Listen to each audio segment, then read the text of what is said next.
Hello everyone, आज हम बात करेंगे स्क्वायर निकालने की ट्रिक्स के बारे में। चंद सेकंडों में आप स्क्वायर निकाल सकते हैं बड़ी से बड़ी संख्या का।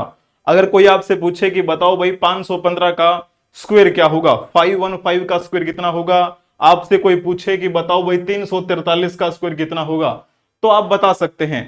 बशर्ते मैं आपको बताऊंगा कि वो फॉर्मूला क्या है, वो ट्रिक्स क्या है। बड़ी आसान है, आसानी से आप उसे याद रख पाएंगे।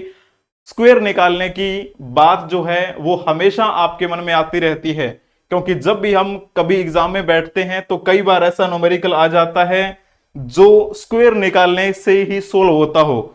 तो स्क्वायर हम बड़ी आसानी से निकाल सकते हैं। तो मैं आपको छोटी से छोटी संख्या बताऊंगा, फिर धीरे धीरे बड़ी संख्या की तरफ ले चलूंगा। अब आपको यह तो पता है कि हमें कहा गया था बचपन में ही कि आपको कम से कम 1 से लेकर 30 तक के स्क्वायर आसानी से याद होने चाहिए, मुंह जुबानी याद होने चाहिए। ये तो आपको पता ही है कि 12 बारिया 144 होते हैं, है ना। वो फॉर्मूला क्या है, उस फॉर्मूले के तहत मैं आपको बताऊं तो आप इसे आसानी से समझ जाएंगे। वो फॉर्मूला होता है ए स्क्वायर 2ab बी स्क्वायर। अब यहां पर ए किसको माने, बी किसको माने, और बड़ी संख्या में ए किसको मानेंगे और बी किसको मानेंगे, ये बड़ी बात रहेगी जो मैं आपको बताऊंगा। यहां पर इसको मान के चलते हैं ए, और ये जो इकाई वाली संख्या है उसको बी मान के चलते हैं। तो मैं पहले फार्मूला लिख देता हूं ताकि आपको आसानी से याद रहे, आगे फार्मूला नहीं लिखूंगा। तो ये फार्मूला लगाना है, ए स्क्वायर यानी 1 का स्क्वायर लिखना है हमें, बी स्क्वायर यानी 2 का स्क्वायर लिखना है हमें। और यहां इसने बताया है 2ab, 2 ए की वैल्यू 1 है और बी की वैल्यू 2 है, तो यही तो बताया इसने। तो ए का स्क्वायर किया हमने, 1 का स्क्वायर किया 1 आया, 2 दूनी 4 आया, 4 एकम 4 आया और 2 दूनी 4, यानी 144 होता है। और अभी मैंने क्या बताया था, 12 बारिया 144, याद है ना आपको। आप कहेंगे सर जी ये हमें पता चल गया कि फार्मूला हम ऐसे लगाते हैं। तो चलो अगर इसकी बात करते हैं, 14 की 14 से हम मल्टीप्लाई करें यानी स्क्वायर करें तो कैसे निकालेंगे। एक जमाना था जब हम ऐसे करते थे, 14 की मल्टीप्लाई ऐसे, है ना, 4 चौके 16, 1 4 एकम 4 1 5 4 1, है ना, इस प्रकार से 6 5 4 9, ऐसे ऐसे हम नहीं निकालने। आपको बोला जाए कि बताओ भाई 356 का स्क्वायर निकालो, तो आप 356 मल्टीप्लाई बाय 356 तो नहीं करेंगे ना। तो आप यही फार्मूला लगाएंगे, कौन सा, जो मैंने अभी आपको बताया है, ए स्क्वायर यानी 1 स्क्वायर और 4 का स्क्वायर यानी बी स्क्वायर। यहां पर मैंने क्या लिखा था, 2ab, 2ab, यही फार्मूला था। अब ए स्क्वायर करेंगे तो ए मैंने लिख दिया, 1 का स्क्वायर 1 होता है, 4 का स्क्वायर यहां पर 16 लिख दिया मैंने। यहां पर 16 का केवल 6 आएगा, और यहां पर क्या है, 4 दूनी 8, ये मैंने 8 लिखा। अब यहां पर जो 1 है ना, ये 1 इसमें जाकर जुड़ जाता है, जो आपने बचपन में प्लस माइनस किए होंगे, है ना। तो ये हमने क्या लिखा, 6 का 6 लिख दिया। ये 1 जो है इसके प्लस में करेंगे तो 8 और 1 9 हो जाएगा, तो 196। बस इसी तरीके से फॉर्मूला लगाना है आपको। अब चलो जी इसकी बात करते हैं। हालांकि आपको पता है कि 24 गुणा 24 करेंगे तो 576 होता है ना। मैंने आपको कहा था कि आपको याद रखना है 1 से लेकर 30 तक के स्क्वायर कितने होते हैं। तो चलो हम इस ट्रिक्स का इस्तेमाल करें तो कैसे याद रखेंगे। तो मैंने कहा 4 चौके 16 लिखना है, 2 दूनी 4 लिखना है। आगे मैंने कहा था 2 की मल्टीप्लाई करते हुए ए बी, है ना, यानी कि 2 चौके 8 दूनी 16, ये लिखाना है हमें। अब हम इसको सोल्व करेंगे तो कैसे कर सकते हैं, मैंने अभी तो बताया आपको कि यहां पर केवल 6 लिखना है, ये यहां पर आके प्लस हो जाता है, तो 16 और 1 यहां पर 17 हो गई। अब 17 का हम क्या लिखेंगे, केवल 7 लिखेंगे, है ना। और वो जो 1 है वो कहां चला जाएगा, वो 1 यहां पर चला जाएगा, तो 576 हो जाएगा। क्लियर हुआ आपको ये पॉइंट। ठीक इसी प्रकार मैंने यही लिखा था। थोड़ा थोड़ा आप प्रैक्टिस करेंगे तो आपको पता चलेगा। 26 की मल्टीप्लाई 26 के साथ करें यानी 26 का स्क्वायर करें तो कितना आता है, 676 लिखा करते हैं, आपको पता है। लेकिन हमें इस फार्मूले के तहत निकालना पड़े तो कैसे निकालेंगे। ये तो छोटी संख्याएं हैं इसलिए आप आसानी से इसे कर सकते हैं। 2 का स्क्वायर किया हमने 4 आया, 6 का स्क्वायर किया हमने 36 आया। लेकिन 36 का हम क्या लिखेंगे, 36 का 6 लिखेंगे केवल। और ये जो 3 है ये हम रख लेते हैं आगे वैल्यू ऐड करने के लिए। तो 2 छिक 12 और दूनी 14, 12 दूनी 24, सॉरी 24।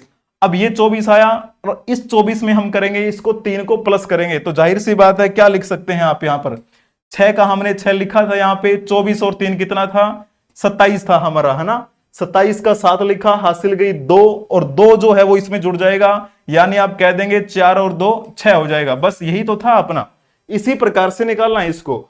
अब यहां पर थोड़ी वैल्यू और मैंने इंक्रीज कर दी है, तो इसको कैसे निकालेंगे, तो मैंने यही तो कहा 3 तिया 9 होता है, 5 5 25 हो जाता है, तो 5 तिये 15 दूना 30, है ना, यही प्रकार मैंने बताया था आपको। लेकिन अब इस साइड में तो बिल्कुल ओके है कि 9 है, हमें कोई भी वैल्यू आगे नहीं भेजनी, लेकिन इसमें जो है ना यहां पर 0 लगाना है। ये जो 3 बच गया है, इस 3 को हम आगे भेज देंगे, यानी 25 और 3 28 हो जाएगा। तो आप कह देंगे सर जी 2809 आएगा इसका आंसर। आपने लिखा होगा तो बहुत बढ़िया लिखा है। इसी प्रकार से जब बात होती है 100 की, हाँ आपने 99 तक की संख्याएं देखी, उनका स्क्वायर किया, तो आपको पता चल गया कि इकाई वाली संख्या को b लिखा करते हैं और दहाई वाली संख्या को a लिखा करते हैं, और फिर बीच में वो हम 2ab लगाते हैं और a स्क्वायर और इसका b स्क्वायर करते हैं, वो आपको पता चल गया। लेकिन संख्याएं 3 हैं, तो a किसको माने, b किसको मानेंगे।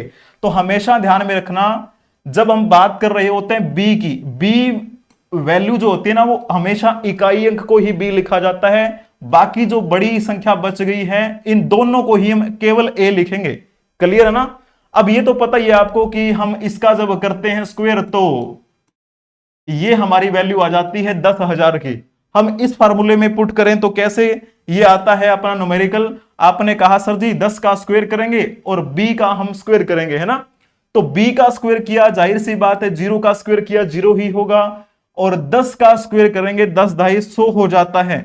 और यहां पर मैंने एक फार्मूला बताया था आपको 2ab का, 2a क्या है 10 है और b कितना है 0 है ना। तो 2 की मल्टीप्लाई 10 के साथ की हमने 20 आया, 20 के साथ 0 किसे मल्टीप्लाई की 0, 0 किसी के साथ मल्टीप्लाई करेंगे सबको 0 बना देता है ये, यहां पर 0, और इसके अलावा यहां पर देखेंगे ये भी 0, लेकिन यहां पर क्या था 100 था हमारा, है ना। इसको हम एज इट इज पड़ा रहने देंगे, यही तो वैल्यू थी हमारी, यही तो नॉर्मल आ ही रहा है, आपको पता चल गया अब, है ना। अब धीरे से जब हम बात करते हैं इस क्वेश्चन के बारे में, अब इसको कैसे सोल्व करेंगे। अब यहां पर क्या है, मैंने कहा इसको a मानेंगे, ये हमारा b है, b का स्क्वायर किया जाए तो 5 5 25 होता है, 25 कर दिया हमने, 11 11 121 होता है, सभी को पता है। आगे मैं ट्रिक्स बताऊंगा इस तरीके की स्पेशली आगे, है ना। अब जब बात होती है यहां, इतना तो हमें पता चल गया, ये a स्क्वायर है ये b स्क्वायर है, बीच में मैंने कहा था 2ab करना होता है। 2ab का मतलब क्या है, 2a का मतलब यहां पर 11 है, b का मतलब यहां पर 5 है। अब 5 दूना 10 और 11 की मल्टीप्लाई करेंगे तो 110 आ जाएगा, है ना। अब यहां पर जब देखा जाए ये वैल्यू हमारी इस 2ab की है, और सभी को पता है कि जब हम इसको सोल्व करते हैं तो इसमें से ये जो दो संख्या है इसमें ऐड हो जाएगी, यानी हमने लिखा 5, 110 में हम क्या करेंगे, 110 में हम 2 जोड़ेंगे 112 हो जाएगा। हासिल कितनी आगे जाएगी, 11 हासिल चली जाएगी, 121 और 11 जोड़ेंगे तो कितना हो जाएगा, 132 हो जाएगा। तो 132 25 ये आपका क्या है आंसर आ जाएगा। तो क्लियर हो जाएगा, 13,225 आपका आंसर आना चाहिए। अगर आपको पता चले तो बहुत बढ़िया। इसी प्रकार चलो एक न्यूमेरिकल और बता देता हूं आपको। ये हमारा क्या a है ना, ये हमारा क्या, ये हमारा b है, इसको स्क्वायर कर दो, इसका स्क्वायर कर दो, और यहां पर बीच में हम क्या लिख रहे थे, 2ab कर रहे थे ना। आप कहेंगे जी हां, तो b की वैल्यू क्या है 3, 3 तिया 9 होता है हमारा। अब जब बात करते हैं 12 बारिया 144 होता है, 12 तिया 36 और 36 गुणा कितने होते हैं 72 होते हैं। तो ये हम सिंपल 72 लिख देते हैं, यहां पे कोई दिक्कत नहीं है। आप कहेंगे जी नहीं, अब 9 का हमने 9 लिखा, 72 का हमने 2 लिखना है, ये 7 यहां पर क्या चला जाएगा, इधर प्लस में चला जाएगा, और यहां 7 किया तो हमने 151, 144 और 7 151 हो जाता है। आगे जाने वाली कोई है ही नहीं, तो हम यहीं पर रोक देते हैं। तो कितना हुआ 15,129, इसका क्या हो गया अपना स्क्वायर आ गया। इसी प्रकार से आपको निकालना है आंसर। तो आप क्या बताओगे, आप इन सब का बताओगे। 143 का स्क्वायर कितना होगा, 152 का स्क्वायर कितना होगा, 213 213 का स्क्वायर कितना होगा, 343 का स्क्वायर कितना होगा। अब मैंने बता दिया, अगर 3 संख्याएं दे दी गई हों तो फिर आप क्या बोलेंगे, आप बताएंगे कि इसमें ए क्या है बी क्या है। आपको पता चल गया, मैंने बता दिया ए कौन सा होगा बी कौन सा होगा, तो लगा दो फार्मूला ए स्क्वेयर 2ab बी स्क्वेयर, बस ठीक है ना। इसी प्रकार से आप इन सब का जवाब कमेंट बॉक्स में देंगे काउंटिंग वाइज, 1 2 3 लिखेंगे उसमें नंबरिंग कि इसका ये है इसका ये है। Thank you so much, all the best, take care.